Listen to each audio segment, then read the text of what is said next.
I became aware of City Repair and interested in volunteering with them after living in Portland for a while and noticing there were so many beautiful structures and just asking myself who created this, and making the connections that a lot of the place-making landmarks around town were actually all spearheaded by City Repair. I think City Repair is just a group of people that feel very strongly about bringing people in their communities closer together to meet their basic needs, and by becoming independent and meeting our basic needs on our own, then that fosters stronger communities. They run on biodiesel, they build funky tents and fields, mud benches. So here we are in this beautiful time where the community is coming together, the village is coming together to build, and so simultaneously all these projects are happening all over the city.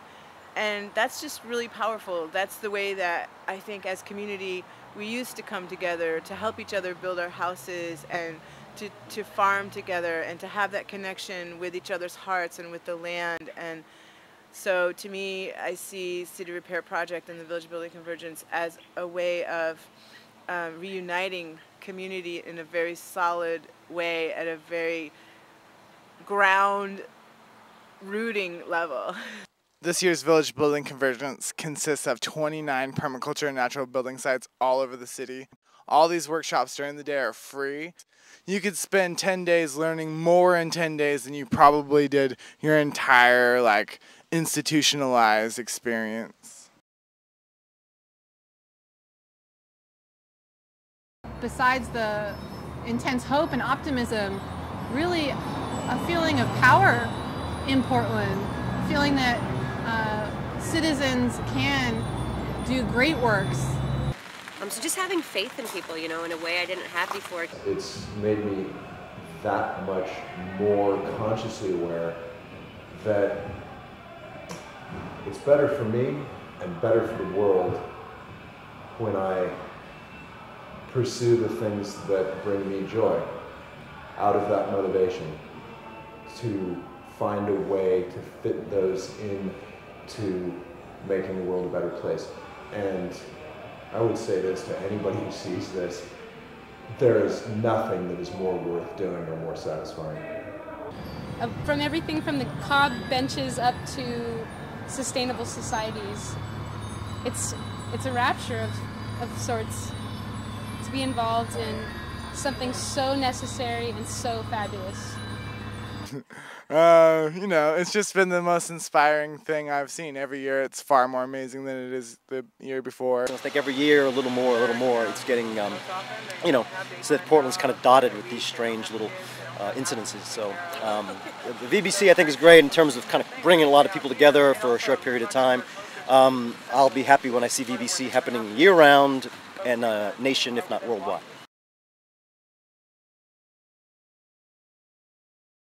Hello, my name is David Barman, and I'm representing the VBC site on 90th and East Burnside. And basically the site is 2 blocks long and 50 feet wide. There's grass there and some trees which are now considered invasive, and ivy. And that's about it. There's berries poking out of the ivy. The goal is to make this a better place for the neighborhood. I think this project has a number of challenges, all of which can be overcome.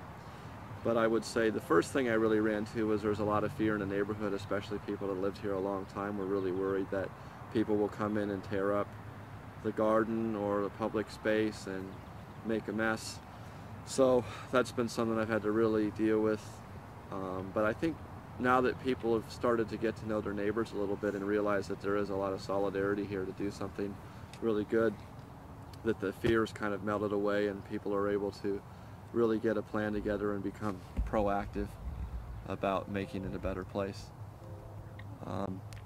The other concerns or challenges is just the scope of the project. It's a very big area and it requires a lot of involvement from the city and a lot of involvement from the community and a lot of money. So those are things that we're going to have to work through one step at a time. How do I envision this project as a finished project? That's probably honestly 3 to 5 years away. And I think I can see nut trees, native plants, berries, vegetables, bioswales, community gathering space with a place where people can get together, have barbecues, kiosks to post information, and a really strong community that all revolves around this space where we can get together on a regular basis and help each other out and get to know each other better. People now are really excited.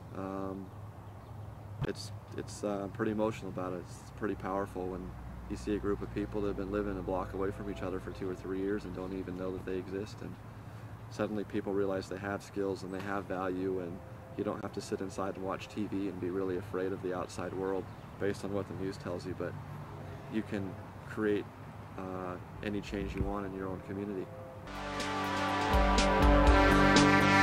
And we walked hand in hand, took a break from what had been,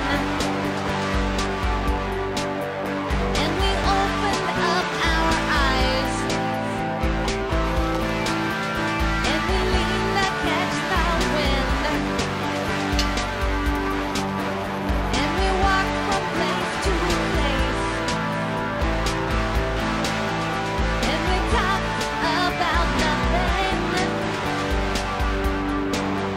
I will stay while you breathe. This is the time for the living. This is South Tabor Commons on 61st and Clinton. So what we have here is this bench that we started making this year. What we decided with this is to kind of step away from the design that we made, because we wanted to be on the edge of this like whole co-creation thing, and so we just kind of did this design as we went along, and we decided the person here has a strong relationship with the ocean. He's a surfer, and we're like, well, the ocean is pretty sweet. Water is, you know, one of the ultimate things, so why not pay homage to the water and honor the water by creating these waves on the bench, and I don't know, it's been great. Hi everybody, my name is Shala and I am with the Full Circle Temple located on 32nd and Burnside. We have women come here who are seeking sanctuary. It's very varied as far as who comes here and why, but it is a woman-only space. We have a project going on for the Village Building Convergence this year for the 6th annual Village Building Convergence. That is called the Fairy Tea House. There's a lot of power in just coming together to create community in different ways, and that in itself is why we wanted this to be a project, and it's definitely taking on a life of its own. We're probably going to be doing more on this project over time, so like even post VBC. We will be installing a living roof and doing the final plastering pieces over the summer.